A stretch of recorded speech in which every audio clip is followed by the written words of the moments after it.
রাত্র দিন ২৪ ঘন্টায় গ্রাম পুলিশ বাহিনীর সদস্যরা তাদের দায়িত্ব পালন করছে। রাষ্ট্রের সম্পদ রক্ষা করাই গ্রাম পুলিশ বাহিনীর সদস্যদের কাজ।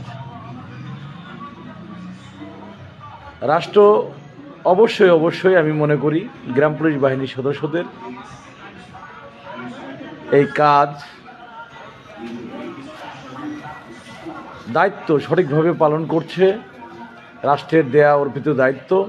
রাষ্ট্র এই পোশাক দিয়েছে, সুসজ্জিত পোশাক, যে পোশাক পরে আমরা গর্ববোধ করি, আমরা গর্বিত, আমরা রাষ্ট্রের পোশাকধারী কর্মচারী।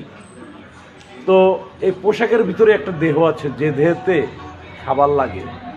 আমি রাষ্ট্রের সকল ঊর্ধ্বতন কর্মকর্তা মহোদয়দের প্রতি আমি অনুরোধ করব এবং আমরা করজোরে অনুরোধ করছি যে অবশ্যই রাষ্ট্রের অর্পিত দায়িত্ব যে বাহিনী সবসময় পালন করে, সেই গ্রাম পুলিশ সদস্যদের এই রাষ্ট্রীয় পোশাকধারী হিসেবে রাষ্ট্রের পোশাক বহন করছে, তাদের একটি পেট আছে, সেই পেটে অবশ্যই ক্ষুধা লাগে।